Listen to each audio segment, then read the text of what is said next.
Hey everyone, welcome to my channel guys. आज मैं आपके साथ शेयर करने वाली हूँ Yoonmin one shot FF where a cold CEO forced marriage with a innocent boy, जिसमें टॉप जिमिन है का पार्ट 10। तो चलिए स्टोरी को स्टार्ट करते हैं। योंगी जिमिन के हैंड को बैंडेज करके अपने आंसुओं को वाइप करके वहां से जाने लगता है।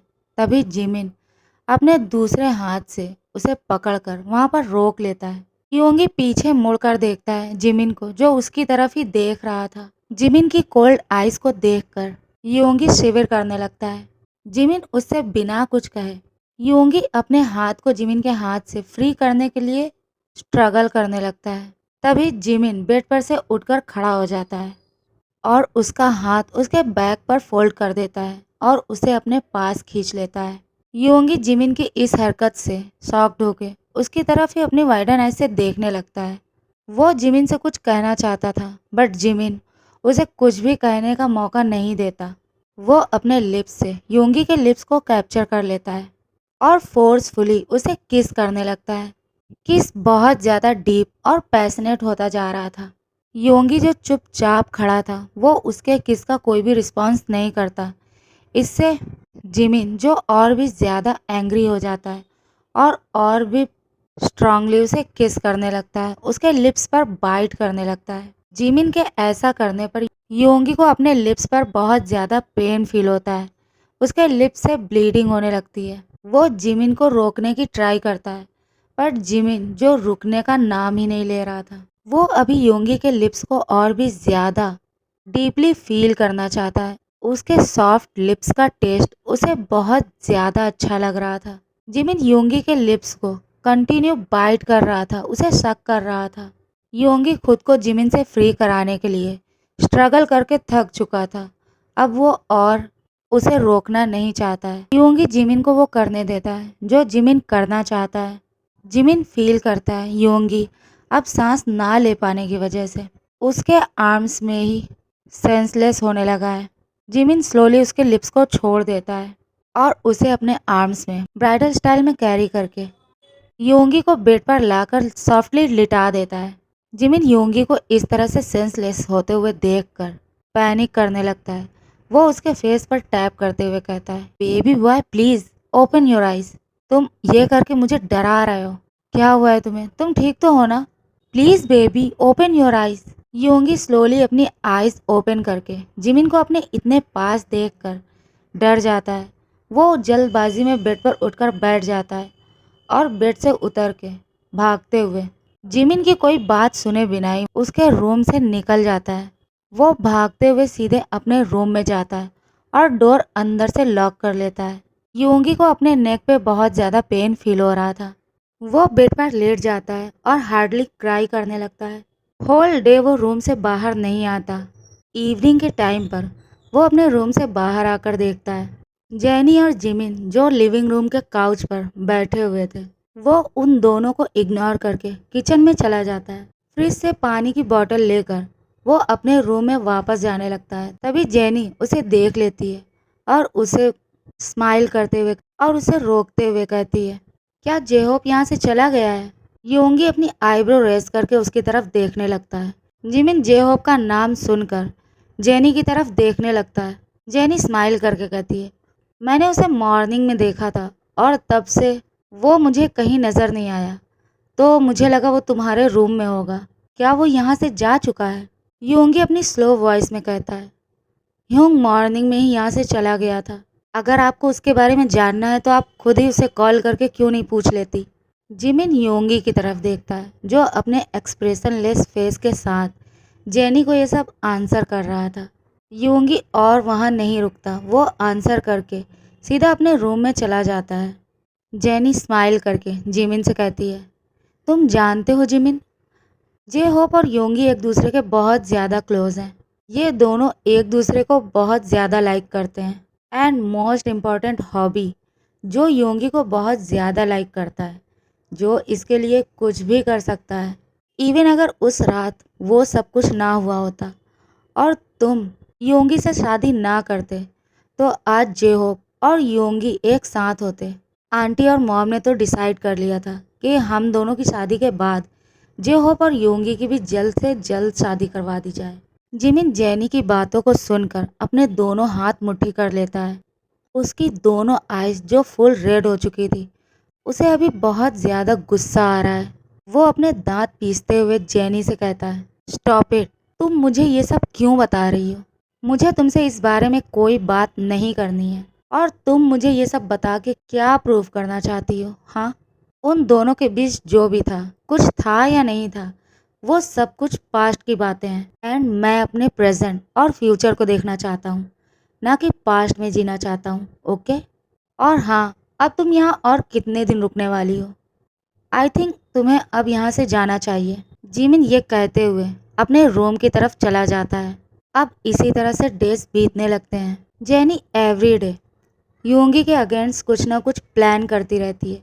वो जिमिन को एवरीडे योंगी और जेहोब के बारे में बताकर उसे उसके अगेंस्ट करने लगती है। और जिमिन गुस्से में एवरीडे योंगी को हर्ट करता है। वो उसे एवरीडे ड्रिंक करके टॉर्चर करने लगता है। अब इसी तरह से 2 मंथ बीत चुका था। योंगी अब जिमिन के एवरीडे के बिहेवियर से बहुत ज़्यादा थक चुका था। वो टायर्ड हो चुका था। इस 2 मंथ वो एवरीडे ही होप कर रहा था कि जिमिन को उस रात के बारे में सब कुछ याद आ जाए, बट ऐसा कुछ भी नहीं होता है। इवन उन दोनों के बीच सब कुछ और भी ज़्यादा बिगड़ चुका था। सब कुछ और भी ज़्यादा ख़राब हो चुका था। योंगी मन ही मन अब डिसाइड कर चुका था कि अब वो जिमिन के साथ और नहीं रहना चाहता। वो उसकी हरकतों को और बर्दाश्त नहीं कर सकता। वो उसके टॉर्चर को अब और नहीं झेलना चाहता। वो सोच चुका था कि अब वो जिमिन के साथ और नहीं रहेगा। वो उसे छोड़कर चला जाएगा और वो उससे डिवोर्स लेने की सोचता है। योंगी जो जिमिन की हरकतों से बहुत ज़्यादा टेंशन में था और जिसकी वजह से वो एवरीडे अपना फूड स्किप कर रहा था, वो बहुत ज़्यादा वीक फील कर रहा था। इवन उसे कुछ भी खाने पीने का मन भी नहीं कर रहा। इवन उसे बहुत ज़्यादा वीकनेस और सिकनेस फील हो रही थी। और इसीलिए वो जेहोप को कॉल करके उससे बात करके डॉक्टर के पास जाने के लिए बोलता है। जेहोप उसे हाँ कर देता है। अब वो दोनों एक साथ हॉस्पिटल के लिए निकल जाते हैं। हॉस्पिटल पहुंचकर डॉक्टर से मिलने के बाद वो दोनों वहां से निकल जाते हैं। योंगी जो वहां से निकलने के बाद से ही बहुत ज़्यादा सैड फील कर रहा था। उसके आइज़ के कॉर्नर से आंसू ड्रॉप हो रहे थे। वो अभी अपने मेंशन वापस जाना चाहता है, बट जेहोप उसे कंसोल करने के लिए उसे अपने साथ रेस्टोरेंट में लेकर आता है और वो उससे कहता है, आई नो कि तुमने कुछ भी नहीं खाया होगा एंड डॉक्टर ने तुम्हें अपना ख्याल रखने के लिए बोला है। तुम बहुत ज़्यादा वीक हो और अब से तुम्हें अपना फूड स्किप नहीं करना है और मैं नहीं चाहता कि तुम इस तरह से रहो। तुम मुझे क्यों नहीं बताना चाहते हो तुम्हारे और जिमिन के बीच में क्या है? क्या सब कुछ सच में ठीक है, या फिर तुम मेरे सामने स्ट्रांग बनने के लिए ऐसा बोलते हो कि तुम्हारे और जिमिन के बीच सब कुछ ठीक है? रेस्टोरेंट में योंगी जो बहुत ज़्यादा सैड होकर बैठा हुआ था, तभी जेहोप उसे हग करके उसे कंसोल करने की ट्राई करता है। तभी कोई उन्हें अपनी डार्क आइज से देख रहा था। दूसरी तरफ जिमिन अपने ऑफिस में इम्पोर्टेंट फाइल चेक कर रहा था। तभी उसके फ़ोन पर नोटिफिकेशन आती है। वो अपने फ़ोन को उठाकर उसे चेक करता है। उसके फ़ोन में जेहोप और योंगी की पिक्स को देखकर, जो कि एक दूसरे को हग कर रहे थे, जिमिन उसे देखकर बहुत ज़्यादा एंग्री हो जाता है। वो अपने फ़ोन को गुस्से में फ्लोर पर ज़ोर से पटक देता है और अपने ऑफिस से निकलकर सीधा अपने मेंशन की तरफ जाने लगता है। मेंशन पहुंचकर वो योंगी को आवाज़ देने लगता है। वो उसे हर जगह ढूंढ रहा था। होल मेंशन में योंगी को ढूंढने के बाद जब वो उसे नहीं मिला, वो गुस्से में उसे कॉल करता है। योंगी कॉल को पिक नहीं कर रहा था। जिमिन अपने असिस्टेंट को योंगी का नंबर देकर उसे उसकी लोकेशन का पता करने के लिए बोलता है। थोड़ी देर के बाद उसका असिस्टेंट जो उसे योंगी का लाइव लोकेशन दे देता है। जिमिन को इतना गुस्से में देखकर जेनी उसके पास आकर उससे अपनी सॉफ्ट टोन में कहती है, क्या हुआ है जिमिन, तुम इतना गुस्से में क्यों हो और योंगी को ऐसे क्यों ढूंढ रहे हो? वो तो मॉर्निंग के टाइम पर ही तुम्हारे जाने के बाद मेंशन से निकल गया था।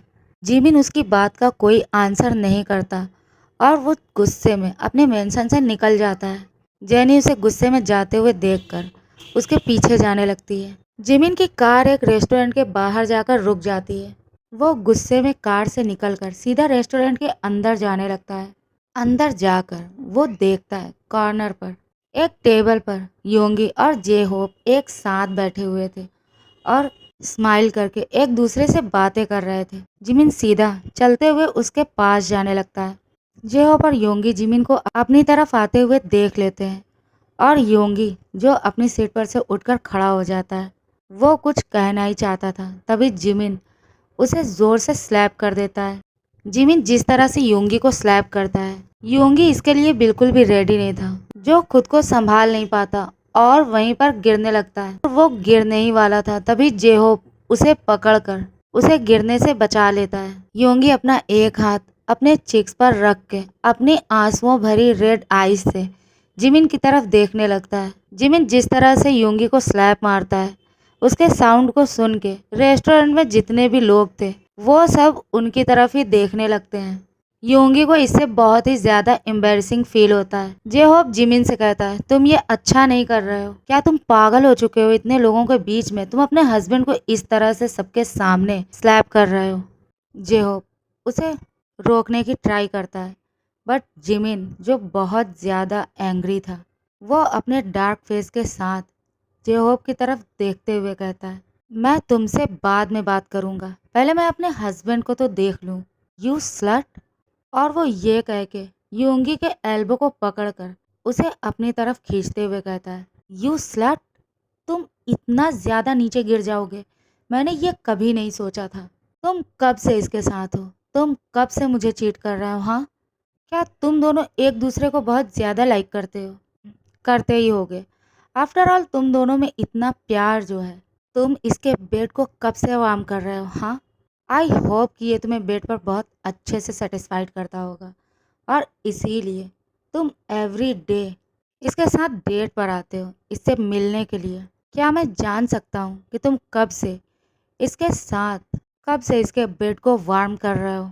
मुझे बिल्कुल भी अंदाज़ा नहीं था कि तुम इस टाइप के पर्सन हो, वरना मैं खुद तुम्हें तुम्हारे बेड पर एवरी डे डिस्ट्रॉय करता, एवरी डे तुम्हारी नीड को पूरा कर देता। तुम मुझसे एक बार बोल सकते थे, मैं भी तुम्हें सेटिस्फाइड फील करवा सकता था और इससे भी ज़्यादा अच्छे तरीके से। जेहोप गुस्से में कहता है, जिमिन तुम अपनी लिमिट को क्रॉस कर रहे हो, मैं सिर्फ योंगी की वजह से चुप हूँ, वरना मैं तुम्हारे साथ।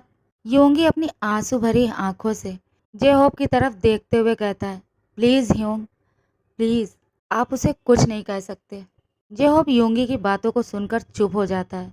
जिमिन इससे और भी ज़्यादा एंग्री हो जाता है। वह योंगी के हाथ को पकड़कर खींचते हुए उसे अपने साथ रेस्टोरेंट से बाहर लेकर जाता है। वो उसे लेकर सीधा मेंशन की तरफ जाने लगता है।